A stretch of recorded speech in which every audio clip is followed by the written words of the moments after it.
आप सब लोगों को मेरा बहुत-बहुत नमस्कार। मैं सुमित, आपका बिज़नेस कोच। आज मैं आपको सर्विसेज़ के बिज़नेस को ग्रो करने के बारे में बताने वाला हूँ कि आप अपने सर्विसेज़ के बिज़नेस को ग्रो कैसे कर सकते हैं और इसके लिए मैं आप लोगों को क्लियर स्टेप्स दूँगा। देखिए, सर्विसेज़ के बिज़नेस को अगर आपको ग्रो करना है, तो आपको ये वाली चीज़ समझना बहुत ज़्यादा ज़रूरी है कि सही जगह पे मेहनत करनी होगी। क्योंकि अगर आप गलत जगह पे मेहनत करते रहेंगे, रिज़ल्ट नहीं आएँगे। मेहनत करने से रिज़ल्ट नहीं आते, सही जगह पे मेहनत करने से रिज़ल्ट आते हैं। इसीलिए मैं आपको 4 हॉट स्पॉट्स बताऊँगा, जिस पे आपको काम करना चाहिए अगर आपको अपने सर्विसेज़ के बिज़नेस को ग्रो करना है। ठीक है? तो इस वाले डायग्राम को ले लेते हैं और इस वाले डायग्राम से अपनी शुरुआत करते हैं और मैं आपको बताना शुरू करता हूँ कि कौन-कौन सी चीज़ें हैं सर्विस में जिस पे आपको ध्यान देना चाहिए। तो आप यहाँ पे देखेंगे कि सबसे बीच में यहाँ पे मैंने आपका ये बना रखा है सर्विस बिज़नेस ग्रोथ। इसके साथ आप ये 4 ब्रांचेस देखेंगे, 1, 2, 3 और 4। हम लोग इसको डिटेल में कवर करेंगे। सबसे पहले मैं आपके साथ जो कवर करना चाहता हूँ वो ये वाला पोर्शन है। इस पोर्शन में मैं आपको ये बताना चाहता हूँ कि एक सर्विसेज का जो बिज़नेस होता है उसमें कौन-कौन सी चीज़ें होती हैं, सर्विस का बिज़नेस ऊपर से दिखता कैसे है। तो सर्विस के बिज़नेस में जो सबसे पहला डिब्बा होता है, वो डिब्बा होता है लीड क्रिएट करने का। लीड क्रिएट करने का मतलब इंक्वायरी जहाँ से आती है, उसे आप लीड कह सकते हैं, इंक्वायरी कह सकते हैं। उसके बाद यहाँ पे जो आप सेकंड डिब्बा देख रहे हैं, ये है कन्वर्ट लीड का। इसका मतलब यहाँ पे सर्विसेज की कंपनी में क्या होता है, सेलिंग होती है। जो लीड या इंक्वायरी आई होती है, उस लीड या इंक्वायरी को क्या करना होता है, हमें कस्टमर में कन्वर्ट करना होता है। और जो थर्ड चीज होती है वो होती है आपकी फुलफिल सर्विस, कि जब आपने कस्टमर को जो प्रॉमिस किया है सर्विस का, आप उसे वो वाली सर्विस दे रहे हैं। और चौथी चीज जो आपको यहाँ पे दिख रही है वो है खुद बिजनेस ओनर। आपको अपने सर्विसेज के बिजनेस को ग्रो करने के लिए सिर्फ इन 4 चीजों पे ध्यान देना है। इसमें से अगर एक भी चीज मिसिंग होगी तो शायद आपको वो रिजल्ट नहीं मिलेंगे जो आप चाहेंगे। तो इन चीजों को डिटेल में देख लेते हैं। सबसे पहले हम आपको क्रिएट लीड के बारे में बता दूं। क्रिएट लीड का मतलब है ये वाली जो आपके बिजनेस में डिब्बा होता है, इस डिब्बे का काम होता है कि भैया कहीं से भी मेरे पास इंक्वायरी या लीड्स लेके आओ। और लीड्स जो लेके आनी है वो क्या होती है, अच्छी क्वालिटी की। क्योंकि जब तक अच्छी क्वालिटी की लीड्स नहीं आएंगे बिजनेस में, तब तक बिजनेस आगे नहीं बढ़ेगा। तो इस वाले डिब्बे का जो गोल होता है, क्रिएट लीड फंक्शन का जो गोल होता है, वो गोल होता है कि ज्यादा से ज्यादा लीड्स बिजनेस में लाई जाए। मेरे एक्सपीरियंस में जो करंट मैंने एग्जिस्टिंग मेथड देखा है बिजनेस ओनर्स का, वो ये होता है कि बहुत सारे बिजनेस ओनर इस जगह पे ध्यान नहीं देते हैं। क्योंकि करंट मेथड उनके क्या होते हैं, रिपीट से लीड्स आती हैं, रेफरल से लीड आती हैं, इस तरीके से आती है। लेकिन जरा एक बात दिमाग में सोचिए, अगर आपके पास जो लीड है रेफरल से आ रही है और रिपीट से आ रही है, इसका मतलब आपकी सर्विस तो जबरदस्त है ना। तो आपको क्यों नहीं ऐसा काम करना चाहिए जिससे आपके लिए नई लीड्स ला सकें, आप नई इंक्वायरीज क्रिएट कर सकें। तो यहां पर आपको बहुत ज्यादा ध्यान देना होता है एज अ बिजनेस ओनर कि आपके कंपनी में ये वाला जो डिब्बा है, क्रिएट लीड का डिब्बा, ये एकदम रेड हॉट ग्रीन होना चाहिए। आपके पास लीड्स की मशीन लगी होनी चाहिए और आपके पास लीड्स का तो निरंतर फ्लो रहना चाहिए। क्योंकि अगर ये नहीं रहेगा तो शायद आपका बिजनेस उतना ग्रो नहीं कर पाएगा। अब इतनी इंपॉर्टेंट चीज होने के बावजूद मैंने कई बार देखा है कुछ बिजनेस ओनर जो जिनके साथ हम काम करते हैं, हमने देखा है वो लोग ये वाला काम करते ही नहीं। और वो क्यों नहीं करते हैं? क्योंकि अवेयरनेस ही नहीं होती है कि ये कितनी इंपॉर्टेंट चीज है। अगर आप लीड क्रिएशन पर ध्यान नहीं दे रहे हैं तो आप अपने बिजनेस की आधी क्षमता पे काम कर रहे हैं। सो अवेयरनेस तो आपको इस वीडियो से आ जाएगी। उसके बाद कई बिजनेस ओनर्स के पास नॉलेज और स्किल्स नहीं होती, उन्हें ये नहीं पता होता कैसे करें मार्केटिंग, कैसे लेके आए लीड, कौन कौन से चैनल है। भाई डिजिटल चैनल है, ट्रेडिशनल चैनल है, आपके पास हर तरीका होना चाहिए अपने पास लीड्स लाने का। इसके लिए मैंने आपको एक वर्कबुक दी है। उस वर्कबुक में मैंने आपकी एक चीट शीट दी है मार्केटिंग की। उसमें आप जितने तरीके से मार्केटिंग कर सकते हैं, डिजिटल तरीके से और ट्रेडिशनल तरीके से, आप वन बाय वन उन वाली चीजों को देख सकते हैं और अपने लिए ये वाली चीज तैयार कर सकते हैं। वो कौन सी जगह है जिससे मैं अपने लिए लीड्स लेके आ सकता हूं। तो ये वाली चीज आपको डॉक्यूमेंट में है, आप डॉक्यूमेंट को डाउनलोड कर सकते हैं। ये वाला जो आपका डिब्बा है क्रिएट लीड का, ये रेड नहीं हो सकता। रेड का मतलब अगर यहां पे गड़बड़ है तो बिजनेस में गड़बड़ है। ये वाली गड़बड़ जनरली बिजनेस ओनर की स्किल्स की वजह से होती है, क्योंकि उनके तरीका नहीं पता होता ये वाला काम कैसे करा जाए। लेकिन अगर आपके पास बिजनेस है तो ये वाला काम होना बहुत बहुत बहुत जरूरी है।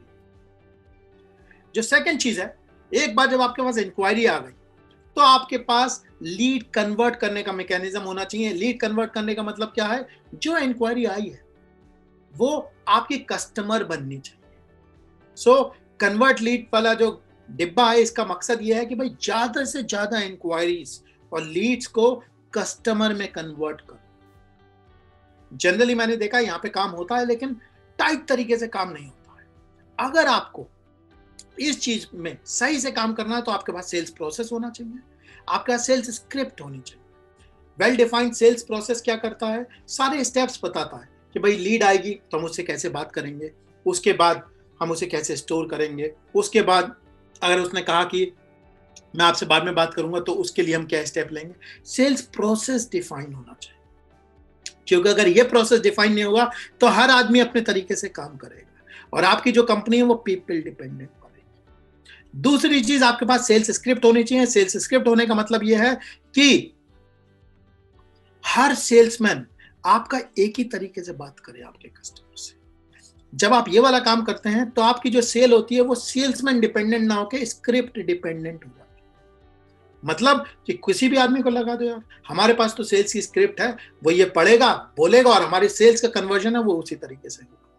तीसरी चीज जो मैंने कमी देखी है इस वाले बक्से में बहुत सारे बिजनेस ओनर्स के साथ, वो कमी मैंने देखी, वो सेल्स की ट्रेनिंग नहीं करते। सेल्स इतना इंपॉर्टेंट फंक्शन है कंपनी का, लेकिन 99% जो सेल्स की ट्रेनिंग जो होती है वो मिसिंग होती है सिस्टम से। बिजनेस ओनर खुद ट्रेन नहीं होता सेल्स में। दूसरी बात, वो अपनी टीम को भी ट्रेन नहीं करता है। अब क्योंकि वो टीम को ट्रेन नहीं करता तो बहुत सारी लीड्स, अच्छी अच्छी लीड्स जो होती हैं वो वेस्ट हो जाती है और इस तरीके से नुकसान होता है। तो सेल्स ट्रेनिंग एक बहुत इंपॉर्टेंट चीज है जिस पे बहुत ज्यादा जोर दिया जाना चाहिए। जो चौथी चीज मैंने देखी है मिसिंग होती है, वो होती है सेल्स की परफॉर्मेंस। लोग सेल्स की मॉनिटरिंग नहीं करते। सेल्स की मॉनिटरिंग नहीं करते तो ये नहीं पता होता है कितनी सेल हो रही है, कौन सा सेल्समैन बढ़िया कर रहा है, कौन सा सेल्समैन खराब कर रहा है। अगर आप भी सेल्स कर रहे हैं तो सेल्स की परफॉर्मेंस को चेक करें, क्योंकि ये बहुत ज्यादा जरूरी है। तो अगर आपका ये जो डिब्बा है, अगर आपके कन्वर्ट लीड वाला जो डिब्बा है बिजनेस में, अगर ये सही नहीं होगा तो आप देखेंगे आपके यहाँ वेस्टेज होती है, आपको पता भी नहीं चलेगा कितनी वेस्टेज होती है। तो सेल्स का प्रोसेस डिफाइन करना, सेल्स स्क्रिप्ट बनानी है, सेल्स ट्रेनिंग बनानी है और परफॉर्मेंस बनानी है। परफॉर्मेंस को मेजर करना है और इस तरीके से काम करना। ये नहीं कि किसी भी कोई भी लड़का आया उसे रख लिया, उससे कह दिया चलो सेल चालू कर, नहीं, ऐसे काम नहीं होता। अगर आपको एक्सेल करना और बढ़िया तरीके से काम करना तो ऐसे ही काम करना। तो यहाँ पे भी जो बिजनेस ओनर होता है किस वजह से नहीं कर पाता? क्योंकि कुछ अवेयरनेस नहीं होती ये वाला काम करना। कुछ लोगों को होती है, वो इसलिए नहीं कर पाती क्योंकि उसका नॉलेज और स्किल नहीं होती। अगर आपके पास नॉलेज और स्किल नहीं है तो आपको काम करना पड़ेगा।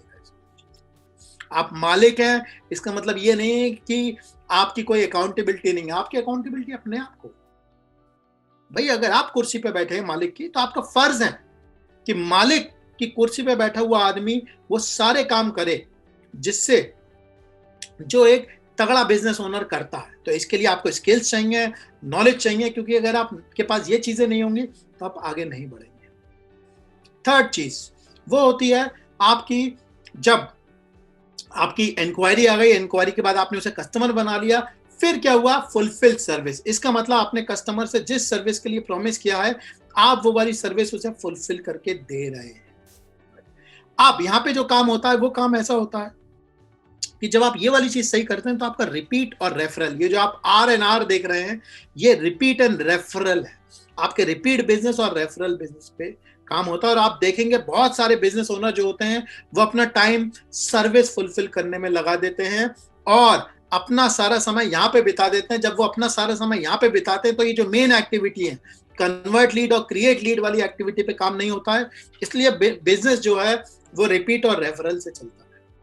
अब फंडामेंटल क्वेश्चन ये उठता है कि इतना टाइम सर्विस पे बिताना क्यों? ये एक बहुत इंपॉर्टेंट क्वेश्चन है। इसलिए बिताना होता है क्योंकि जो उनके पास लोग होते हैं वो काम नहीं कर पाते। क्योंकि लोग काम नहीं कर पाते, इस वजह से उन्हें क्या करना होता है? लोगों की पूर्ति करनी होती है कि भाई वो ये काम नहीं कर पाए तो आप क्या करेंगे? आप उसकी जगह वो वाला काम करें। आपका टाइम तो लिमिटेड है भाई, टाइम लिमिटेड है। जब टाइम लिमिटेड है तो टाइम अगर ऑपरेशंस में और सर्विस के फुलफिलमेंट में चला जाएगा तो कंपनी ग्रो कौन करेगा? तो जो लोग होते हैं उसकी वजह से बिजनेस ओनर का बहुत ज्यादा टाइम वहां पे लगता है। अब एक चीज आपकी करेक्ट करवा देता हूं, मेरे पास बहुत सारे बिजनेस ओनर आते हैं, वो कहते हैं सर हमारे पास अच्छे लोग नहीं है। आपको एक चीज बता देता हूं, अच्छे लोगों की प्रॉब्लम नहीं है, प्रॉब्लम है सिस्टम्स की। बिजनेस ओनर के पास सिस्टम्स बनाने की स्किल नहीं होती है, क्योंकि सिस्टम बनाने की स्किल नहीं होती है इसीलिए लोग सही से काम नहीं कर पाते। जिसका एग्जांपल आप जैसे सेल्स स्क्रिप्ट में समझ लीजिए, जैसे हमारे पास एक बिजनेस ओनर थे, वो आए, वो मुझसे कह रहे थे सर जब मैं जब सेल करता हूं मैं तो कर लेता हूं, हमारा सेल्समैन नहीं कर पाता। तो जरा सोचिए आप ऐसा क्या करते हैं कि जो सेल्समैन नहीं कर पाता? भाई आपका एक तरीका होगा बात करने का, आपका एक तरीका होगा कस्टमर के ऑब्जेक्शन हैंडल करने का, आपका एक तरीका होगा बार्गेनिंग करने का।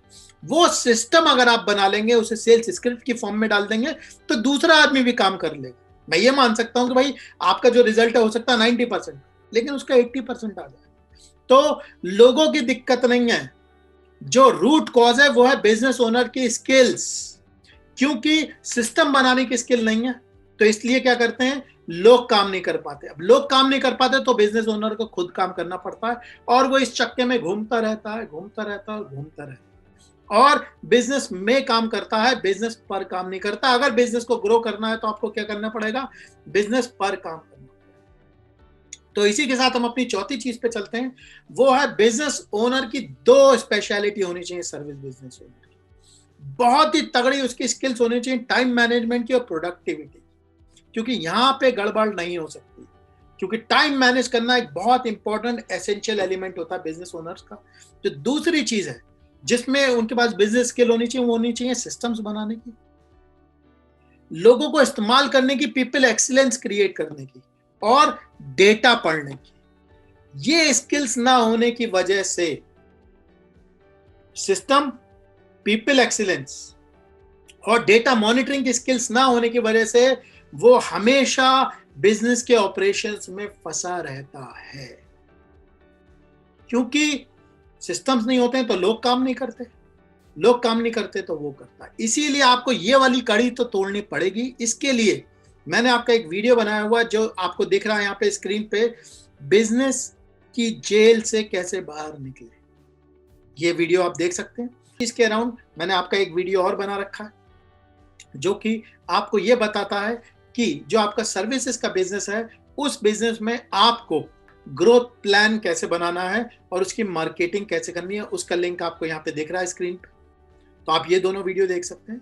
एक बार फिर से आपको रिपीट करवा देता हूँ, सर्विस के बिजनेस को अगर आपको ग्रो करना है तो आपके 4 चीजें सही होनी चाहिए। क्रिएट लीड, मतलब आपके पास कंटिन्यूअस फ्लो होना चाहिए लीड्स का। सेकंड चीज, आपका मैकेनिज्म होना चाहिए जिससे ज्यादा से ज्यादा लीड्स को आप कस्टमर में कन्वर्ट कर सकें। तीसरी चीज, आपके पास सर्विस का मैकेनिज्म होना चाहिए, आप जिससे बढ़िया सर्विस दे सकें, आप नहीं, लोग। और लोगों से काम करवाने के लिए आपके पास स्किल्स होनी चाहिए, सिस्टम्स बनाने की, पीपल एक्सीलेंस की, और डेटा को देखने की, ताकि आप लोगों के कामों को क्या कर सकें, मॉनिटर कर सकें। इस चीज के लिए पूरी आपकी स्किल को टेस्ट करने के लिए मैंने आपको एक वर्कबुक दी हुई है। इस वर्कबुक को आप डाउनलोड कर सकते हैं, जिसमें मैंने क्वेश्चनेयर लिख रखे हैं। आप इन्हें करेंगे तो आपको पता चल जाएगी कि आपकी जो सर्विसेज का बिजनेस है वो आज कहां पे खड़ा है, वो कितनी परसेंटेज पे चल रहा है। क्योंकि अगर आपका बिजनेस 95% से ऊपर नहीं चल रहा है तो बिजनेस ग्रो नहीं करेगा। तो ये बुक को जरूर डाउनलोड करिए और इस पे काम करिए। आपसे मैं एक रिक्वेस्ट और करता हूं कि प्लीज अगर आपको ये वीडियो अच्छा लगा हो तो इसे लाइक करिए, हमारे चैनल को सब्सक्राइब करिए और कमेंट छोड़िए, क्योंकि इससे हमें प्रोत्साहन मिलता है। तब तक के लिए बहुत बहुत धन्यवाद। आपसे अगले वीडियो में मेरी मुलाकात होगी। नमस्कार। अगर आप अपने बिजनेस पे एक्टिवली काम करना चाहते हैं और अपने बिजनेस को 2 से 3 गुना ग्रोथ देना चाहते हैं, वो भी कम से कम टाइम में और कम से कम पैसे लगाकर, तो आप मेरे साथ पर्सनली काम कर सकते हैं और मेरा एक्सपीरियंस इस्तेमाल करके अपने बिजनेस को नई ऊंचाइयों पे पहुंचा सकते हैं। थोड़ा सा मैं अपने बारे में बता देता हूं। हमारी कंपनी थी एड्यूरेका, जिस कंपनी को हमने 0 से लेकर 250 करोड़ तक पहुंचाया था, वो भी 4 साल में। और वो भी बिना किसी फंडिंग के। ये जर्नी एक बहुत ही खूबसूरत जर्नी थी और इसने मुझे बहुत सारी चीज़ें सिखाई। इसी वाली चीज़ से सीख के मुझे समझ में आया कि अगर आपको नेक्स्ट लेवल पे जाना होता है तो आपको 5 चीज़ों का चैंपियन बनना पड़ता है। वो 5 चीज़ें कौन सी हैं? सबसे पहली चीज़ मार्केटिंग का चैंपियन, सेल्स का चैंपियन, पीपल का चैंपियन, सिस्टम का चैंपियन और मैनेजमेंट का चैंपियन। आपको ये 5 चीज़ों पे चैंपियन बनना पड़ेगा तो आप देखेंगे ऑटोमेटिकली आपका बिजनेस ग्रो होना शुरू हो जाएगा। इसी के लिए मैंने एक प्रोग्राम डिजाइन किया है जिसे मैं ग्रो योर बिजनेस प्रोग्राम कहता हूं। इसके 2 मेन पार्ट हैं। सबसे पहला जो पार्ट है वो है ग्रोथ का पार्ट और जो दूसरा पार्ट है वो है सिस्टम्स का पार्ट। तो ग्रोथ के पार्ट में हम 2 चीजें कवर करते हैं, जिसमें पहला पार्ट होता है मार्केटिंग। इसका मतलब आपके बिजनेस में ज्यादा से ज्यादा कस्टमर कैसे लेके आए जाएं, क्योंकि जब कस्टमर आएंगे तो सेल भी होगी। सेकेंड लेवल पे सेल्स, इसमें हम इस चीज पे काम करते हैं कि सेल्स के कन्वर्जन कैसे बढ़ाए जाए। 100 आदमी आ रहे हैं तो ज्यादा से ज्यादा को कैसे कन्वर्ट किया जाए, तो इसके लिए क्या स्ट्रैटेजी होनी चाहिए, क्या हमारी स्क्रिप्ट होनी चाहिए, कैसे हमें बात करनी चाहिए ताकि कम से कम रिजेक्शन हो, हम ज्यादा से ज्यादा सेल कर सकें। एक बार जब हम ग्रोथ का पार्ट कवर कर लेते हैं उसके बाद हम सेकंड पार्ट पे पहुंचते हैं जिसे मैं सिस्टम्स का पार्ट कहता हूं। इसके 3 मेन हिस्से होते हैं। जो पहला हिस्सा होता है वो होता है मैनेजमेंट का हिस्सा, कि मैं ऐसा क्या करूं कि 1 से 1.5 घंटे में अपने काम को मैनेज कर सकूं और ग्रोथ पे काम कर सकूं। जो सेकंड हिस्सा होता है वो होता है पीपल का हिस्सा, क्योंकि जब मुझे बड़ा होना होता है तो मुझे लोग चाहिए होते हैं। लोगों से कैसे काम करवाना है, लोगों को हायर कैसे करना है, कम और अनस्किल्ड लेबर से कैसे काम लेना है, ये सारी चीजें हम इस चीज में कवर करते हैं। और उसके बाद सिस्टम्स, क्योंकि आपको अगर नेक्स्ट लेवल पे जाना है तो आपको अपने सिस्टम को ऑटो पायलट में पहुंचाना पड़ेगा और इस तरीके से काम करना पड़ेगा कि आप मौजूद ना हो तब भी आपके बिजनेस पे इम्पैक्ट ना हो। इस प्रोग्राम की एक खासियत और है, आपको अपनी ग्रोथ के लिए ऐसी स्ट्रैटेजीज और फ्रेमवर्क चाहिए होते हैं जो आपके बिजनेस के लिए काम कर सके। तो इस प्रोग्राम की यही खासियत है कि ये किसी भी बिजनेस के लिए कस्टमाइज प्रोग्राम है। या तो आपका गुड्स का बिजनेस हो सकता है जिसमें आप रॉ मटेरियल प्रोड्यूसर हो सकते हैं, सप्लायर हो सकते हैं, ट्रेडर हो सकते हैं, मैन्युफैक्चरर हो सकते हैं, ब्रांड के ओनर हो सकते हैं, डिस्ट्रीब्यूटर हो सकते हैं या रिटेलर हो सकते हैं। या आपका सर्विस का बिजनेस हो सकता है जिसमें आप कोई प्रोफेशनल सर्विस दे सकते हो जैसे CA, accountant, consultant, digital marketing. या ऐसा हो सकता है कि आपका रेस्टोरेंट हो या प्रोफेशनल सर्विसेज हो, इसमें पूरी सर्विसेज भी कवर है। इन सब के लिए आपको अपनी कस्टमाइज वर्कबुक्स मिलती हैं, आपको अपने कस्टमाइज स्ट्रैटेजीज और फ्रेमवर्क मिलते हैं जो आपके बिजनेस के लिए जरूरी होते हैं। इस बात पे हमने बहुत ज्यादा ख्याल रखा हुआ है ताकि आपको इस प्रोग्राम में अपने बिजनेस के लिए कस्टमाइज ग्रोथ प्लान मिले जो कि आपके बिजनेस के लिए एप्लीकेबल हो। इस प्रोग्राम की एक खासियत और है, आप कई बार चीजों को सुन तो लेते हैं, कई बार समझ भी लेते हैं, लेकिन आपने देखा होगा फिर भी रिजल्ट नहीं आता। और वो रिजल्ट इसलिए नहीं आ पाता क्योंकि आप उन चीजों को अपने ऊपर अप्लाई नहीं कर पाते। तो जब तक एप्लीकेशन नहीं होगा रिजल्ट नहीं आएगा। तो इसीलिए हमने इस बात पे बहुत ध्यान रखा है कि जैसे ही आप एनरोल कराते हैं आपको आपका एक पर्सनल कोच मिल जाता है जो आपको असाइन हो जाता है और आपकी ग्रोथ जर्नी में आपके साथ खड़ा रहता है और इस बात का बहुत ज्यादा ध्यान रखता है कि जो भी चीज आप सीख रहे हैं वो आप अपने बिजनेस में अप्लाई कर सके, हैंड होल्डिंग कर सके। क्योंकि आप सीख लेंगे, समझ लेंगे, लेकिन अप्लाई नहीं करेंगे तो रिजल्ट नहीं आएगा और रिजल्ट नहीं आएगा तो हमारा मकसद पूरा नहीं होगा। इसीलिए जैसे ही आप ज्वाइन करेंगे आपको एक पर्सनल कोच असाइन हो जाएगा जो कि इंश्योर करेगा कि आप अपनी ग्रोथ पे काम कर रहे हैं और जहां जहां आपको मदद की जरूरत है वहां पे आपको वो मदद दी जा रही है। ये प्रोग्राम एक लाइव ऑनलाइन प्रोग्राम है, इसे आप अपने फोन से कहीं से भी ज्वाइन कर सकते हैं और कभी भी ज्वाइन कर सकते हैं। दूसरी खासियत यह है इस लाइव प्रोग्राम की कि इस लाइव प्रोग्राम की रिकॉर्डिंग्स भी आपको दे दी जाएंगी ताकि आप उन्हें बार बार देख सकें और उससे फायदा उठा सकें, क्योंकि इसमें इतनी सारी नॉलेज होती है कि आप उसमें से बार बार देख के हर बार कुछ ना कुछ इंपॉर्टेंट इंफॉर्मेशन निकाल सकते हैं। इसलिए आपको पूरी रिकॉर्डिंग्स दे दी जाएंगी। इसके साथ आप एक बार जब प्रोग्राम ज्वाइन कर लेते हैं तो आपको इस प्रोग्राम की पूरी लाइफ टाइम एक्सेस मिलती है। इसका मतलब आप जितनी बार चाहें उतनी बार ये प्रोग्राम ज्वाइन करें और उसके लिए कोई फीस नहीं होती। तो आइए और बार बार इस प्रोग्राम को ज्वाइन करें। इस चीज के बारे में आप और जानना चाहते हैं तो आप डिस्क्रिप्शन सेक्शन में जा सकते हैं जो कि नीचे है, और वहां पे फॉर्म भर सकते हैं, जिससे हमारे जो कंसल्टेंट हैं वो आपको कॉल कर लेंगे और आपको बता देंगे कि आपकी इस वाले प्रोग्राम से मदद हो पाएगी, और हो पाएगी तो कैसे हो पाएगी। आप ब्रोशर भी डाउनलोड कर सकते हैं जिसके अंदर जो जो मैंने बोला है उसकी सारी की सारी डिटेल मौजूद है। तो एक बार फिर से, अगर आप अपने बिजनेस को ग्रो करना चाहते हैं, वो भी कम से कम पैसे में और कम से कम टाइम में, तो आप मेरे साथ डायरेक्टली काम कर सकते हैं, मेरे एक्सपीरियंस को इस्तेमाल कर सकते हैं और अपने बिजनेस को नई ऊंचाइयों पर पहुंचा सकते हैं और अपने सारे ड्रीम्स पूरे कर सकते हैं। आशा करता हूं कि मेरी आपकी मुलाकात होगी। I look forward to see you. Thank you very much. Bye bye.